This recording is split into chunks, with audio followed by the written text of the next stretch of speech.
Ahora examinemos el resto del procedimiento del proceso arbitral, particularmente del arbitraje institucional.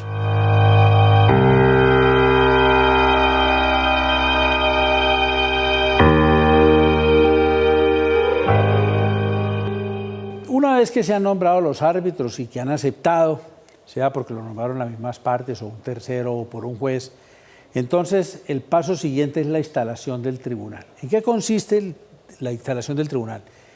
Este es un trámite que consiste en que el director del centro de arbitraje va a entregarle el expediente a los árbitros. Entonces se convoca una reunión a la que no es obligatorio que asistan las partes y en esa reunión el director del centro de arbitraje le hace entrega a los árbitros del expediente y ellos a partir de allí se instalan, están instalados. Y en esa misma audiencia de instalación, los árbitros nombran un presidente de entre ellos, presidente que no va a tener prerrogativas de ninguna especie, no va a ganar más dinero, su voto no va a tener prevalencia, en cambio sí va a tener más responsabilidades porque tiene sobre su cabeza el manejo de los aspectos económicos del proceso arbitral. Y nombran además un secretario que en el caso de los arbitrajes institucionales debe ser un secretario que haga parte de la lista de secretarios de ese centro de arbitraje. En esa misma audiencia de instalación, los árbitros se pronuncian sobre la demanda. Deciden si la admiten o la rechazan. Y si la admiten, ordenan notificar y que se corra traslado por el término de 20 días al demandado. De suerte que sigue pues como el mismo camino de un proceso declarativo. Ese auto admisorio de la demanda se notifica de la manera como se notifica cualquier auto admisorio. Se envía una comunicación citando a la persona demandada para que venga a notificarse y si no ha pasado 5 días, entonces se le envía un aviso notificatorio. Notificado vienen los 20 días de traslado al demandado para que ejerza las distintas conductas que puede ejercer. El demandado puede ejercer aquí todas las conductas posibles, salvo la de la formulación de excepciones previas. Aquí en este proceso inclusive puede formular la demanda de reconvención, pero le está vedado por completo formular excepciones previas. Bien, una vez que se ha surtido el traslado, entonces los árbitros convocan a una audiencia de conciliación y de fijación de honorarios. ¿En qué consiste esto? Este es un ensayo que deben hacer los árbitros para provocar que esas partes que están teniendo ese conflicto puedan llegar a un acuerdo. Entonces los árbitros convocan a una audiencia con el fin de conciliar, invitan a las partes a conciliar, les proponen fórmulas para conciliar, que obviamente no implican prejuzgamiento, y si los árbitros logran convencer a las partes de que arreglen sus diferencias, pues el asunto termina, los árbitros dictan un auto aprobando la conciliación y el asunto termina. Si no hay conciliación, en la misma audiencia, los árbitros deben fijar los honorarios. Los honorarios del tribunal, tanto de los árbitros como del secretario, como los gastos. Para fijar los honorarios, los árbitros tienen un límite, no pueden fijar cualquier cantidad, tienen un límite, los árbitros no pueden fijarse una suma superior a 1.000 salarios mínimos, a 1.000 salarios mínimos mensuales, y obviamente también hay otras restricciones de acuerdo con lo que diga el respectivo reglamento del centro de arbitraje. Aquí hay una cosa muy importante que hay que mencionar, que la demanda presentada por el demandante se puede reformar hasta antes de que se inicie la audiencia de conciliación. Y se presenta un problema porque en algunos centros de arbitraje no se prevé esa posibilidad, ese límite de presentar la reforma de la demanda ante la demanda de conciliación. Yo creo que si se da esa circunstancia, pues en todo caso la demanda tiene que ser reformada antes de que pase a una etapa subsiguiente. Una vez que se han fijado los honorarios y gastos, entonces las partes dentro de los 10 días siguientes, cada una debe consignar el 50% de esos honorarios y gastos. ¿Cómo los consignan? Le pagan al presidente del tribunal mediante un cheque o una transferencia bancaria y el presidente del tribunal recibe ese dinero. Si una de las partes no consigna, la otra puede consignar por ella dentro de los 5 días siguientes. Si pasan esos 5 días y la parte que consignó no ha consignado el resto, se desintegra el tribunal y las partes pueden acudir a la justicia ordinaria. Si dentro de los 10 días siguientes las partes ninguna consigna, entonces se desintegra el tribunal. Ahora bien, partiendo del supuesto de que se han consignado los honorarios y los gastos, entonces va a haber proceso y los árbitros convocan a la primera audiencia de trámite. En esa primera audiencia de trámite, los árbitros tienen que pronunciarse sobre si son o no competentes. Ellos serán competentes si, de acuerdo con el pacto arbitral y la demanda formulada, coinciden la demanda formulada con el pacto arbitral. Si el pacto arbitral ha habilitado a los árbitros para conocer, por ejemplo, de pretensiones relacionadas con la resolución del contrato, y esa es la demanda, pues obviamente que los árbitros se deben declarar competentes. Pero si el pacto arbitral ha dicho que los árbitros solamente pueden conocer lo relativo a la resolución del contrato y la demanda que se presenta es formulando la nulidad del contrato, pues en ese evento los árbitros tendrían que declararse incompetentes. Una característica útil fue adoptada en la Ley 1563 del año 2012, es que la decisión con base en la cual los árbitros se declaran competentes tiene que provenir de los 3 árbitros cuando sean 3. Es decir, tiene que darse por unanimidad. Si uno de los árbitros salva el voto y considera que no es competente por ese solo hecho, queda excluido del proceso. La razón es evidente. Lo que se quiere es que los 3 árbitros que van a fallar el asunto tengan la conciencia de que sí son competentes, para que al final, cuando se vaya a proferir el laudo, no haya uno que diga: yo me aparto de la decisión porque considero que no soy competente.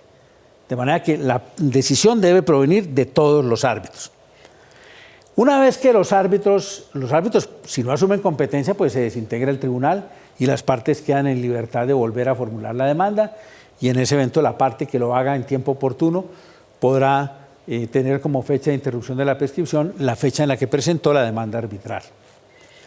Pero si los árbitros asumen competencia, entonces el paso siguiente es decretar las pruebas, las que han pedido las partes y las que el tribunal va a ordenar de oficio. Y entonces, esta es una decisión muy importante, porque si alguna de las partes, por ejemplo, no está de acuerdo con la decisión de asumir competencia, puede recurrirla en reposición. Y ese es un requisito que la ley le va a exigir si posteriormente va a hacer valer el recurso de anulación porque considera que los árbitros no eran competentes. Lo mismo, si los árbitros niegan la práctica de una prueba, esa decisión es susceptible de ser combatida por la vía del recurso de reposición, y ese es un requisito importante para efectos de poder alegar después ese hecho como una causal de anulación. Una vez concluida, entonces, una vez que los árbitros asumen competencia, el presidente del tribunal puede hacer el primer pago del 50% de sus honorarios a los árbitros y a él y al secretario, y le paga los gastos que demande el centro de arbitraje. Y el resto lo deja consignado en esa cuenta que él ha debido abrir, cuenta que no puede abrir en cualquier lugar, sino en una entidad que esté vigilada por la superintendencia financiera. El resto de esa suma de dinero la va a dejar guardada el presidente del tribunal para cuando se profiera el laudo. Bien. Una vez que termine la primera audiencia de trámite, lo cual ocurre cuando se han decretado las pruebas, se inicia el cómputo de duración del proceso. ¿Cuál es el término de duración del proceso? El que las partes hayan previsto en el pacto arbitral. Si no han fijado ninguno, será hasta de 6 meses. Las partes pueden prorrogar ese término del proceso hasta por un término que no exceda de un término igual de 6 meses. Entonces, en ese término de la duración del proceso se van a descontar aquellas suspensiones que sufra el proceso arbitral. Ahora en la ley 1563 se estableció que el proceso arbitral no se puede suspender por más de 120 días. De manera que si un proceso arbitral estuvo suspendido 40 días, al término de duración del proceso se agregan esos 40 días, porque en esos 40 días estuvo suspendido el proceso. En este proceso arbitral no se admite el fenómeno de la prejudicialidad. De suerte que aquí no se puede venir a hacer valer ante los árbitros que ellos se abstengan de tomar una decisión mientras se adopta otra decisión. El hecho de que el proceso arbitral no se concluya dentro del término previsto para ese proceso es una causal de anulación del laudo. Ahora bien, esta primera audiencia pues es la trascendental por todo lo que ocurre en ella. Después vienen las demás audiencias. Esas demás audiencias todas son de trámite, pero ya estas demás audiencias son aquellas en las que va a tener lugar el recaudo de las pruebas, van a oír los testimonios, van a oír los interrogatorios de las partes, la controversia con los peritos, las inspecciones judiciales. Todo lo que tenga que ver con las pruebas va a dar lugar a tantas audiencias cuantas sean necesarias. Bien, una vez que se han surtido las audiencias probatorias, los árbitros convocan a una audiencia de alegatos. Esos alegatos se deben surtir de forma oral y son alegatos que implican que a cada parte se le da la palabra hasta por el término de 1 hora para que expresen los motivos con base en los cuales sustentan sus alegaciones. Y una vez que se ha proferido y que se han hecho esas alegaciones, los árbitros deben proferir el laudo. El laudo es como se denomina aquí la sentencia en este proceso, denominación que tiene pues varias orígenes, varios le atribuyen distintos orígenes a la palabra laudo, que seguramente en otro escenario sería útil mencionarlo. Pero por lo pronto digamos que en el laudo los árbitros definen la controversia y si hay que imponer condenas patrimoniales las imponen allí y allí mismo fijan las agencias en derecho y las costas a cargo de la parte que perdió. Todo eso en esa misma providencia. El laudo se profiere en audiencia, se leen las partes más importantes de la providencia y la parte resolutiva, y una vez proferido el laudo, dentro de los 5 días siguientes, cualquiera de las partes puede pedir su aclaración, su adición, aclaración o corrección. Y es muy importante tener en cuenta que para poder formular, por ejemplo, la causal de anulación, de contener el laudo disposiciones contradictorias, es necesario que se hubiera pedido oportunamente la corrección del laudo.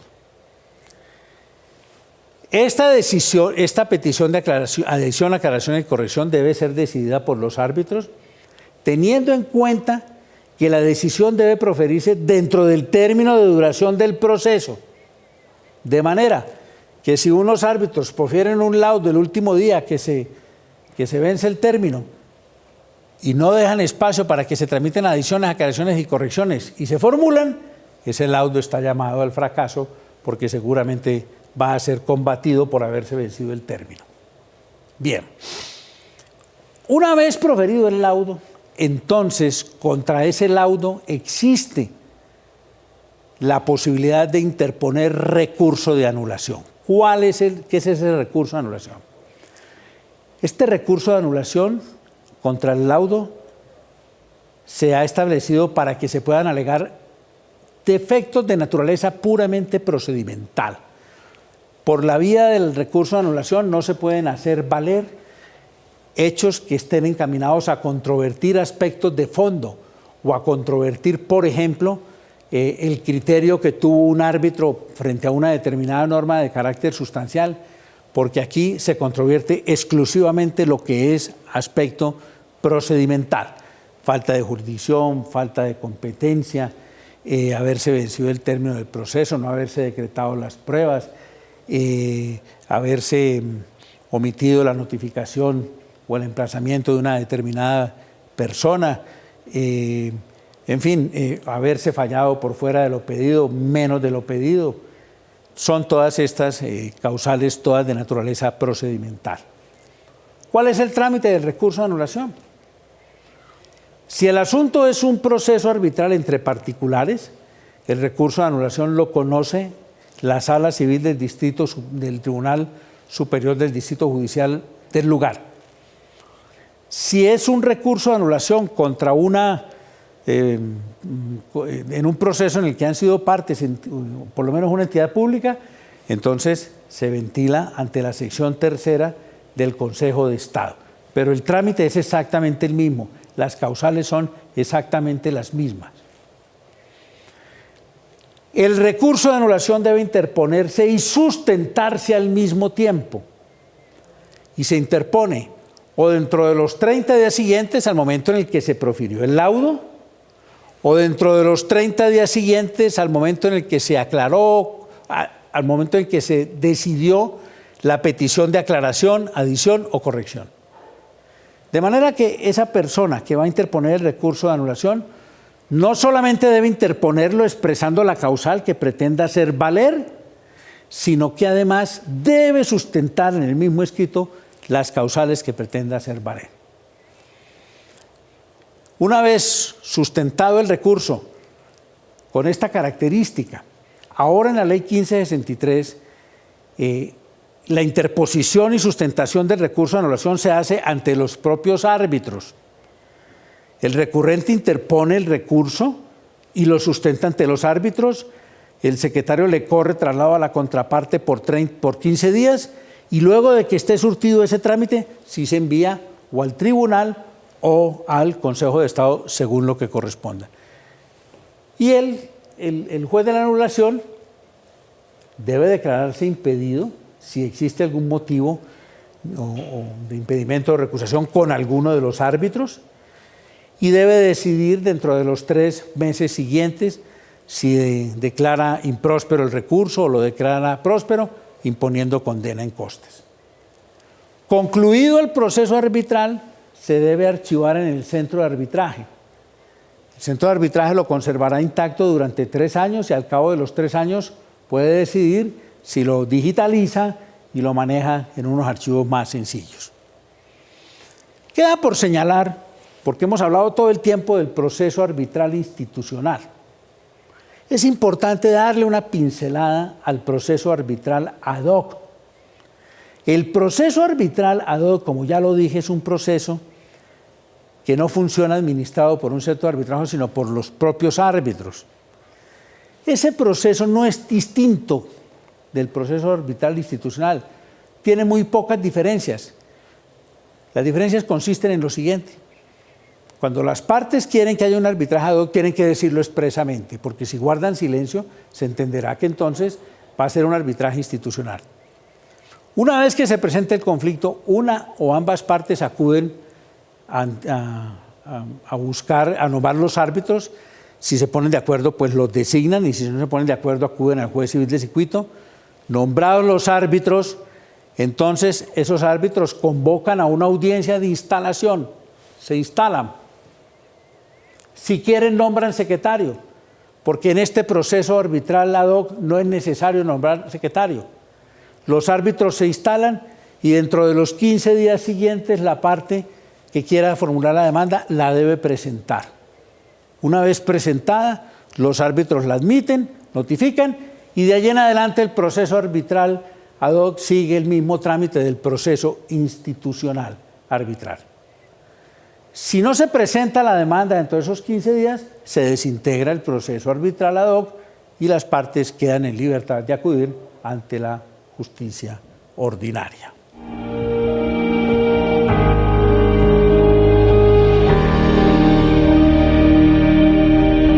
¿Usted qué cree que los estudiantes esperan de usted y usted qué espera de sus estudiantes? Yo de mis estudiantes espero que ellos comprendan no solamente mis enseñanzas, sino que participen del talante libertario que yo quiero transmitirles. Yo creo que un estudiante que pasa por mis aulas tiene la sensación de que yo soy un hombre libre, que soy un hombre independiente, que no estoy con ataduras a situaciones que me hagan esclavo. Y yo creo que eso es lo que a mí me gustaría que los estudiantes apreciaran de mi condición de profesor. ¿Y usted qué espera de ellos? Yo espero de ellos que aprendan a ejercer la profesión teniendo como norte la justicia, que no se metan en la cabeza la idea de que el éxito está asociado con hacerse ricos. Yo creo que el hombre que sale de ejercer la profesión pensando en que hacerse ricos, muy pronto se tropieza y termina mal. Yo les he dicho a los estudiantes que uno no debe aspirar a ser muy rico, sino que hay que aspirar a tener poquita plata, pero hartas veces, para que eso no les dañe el corazón, para que no los haga extraviar, porque la profesión al final termina siendo satisfactoria con la gente, de manera que no hay que precipitarse. Y eso es lo que yo espero que los estudiantes hagan, que ejerzan su profesión no despojándose de esa perversa quimera o ese oropel de hacerse ricos. Yo creo que hay que ejercer la profesión con decoro, con pulcritud y con mucha sabiduría.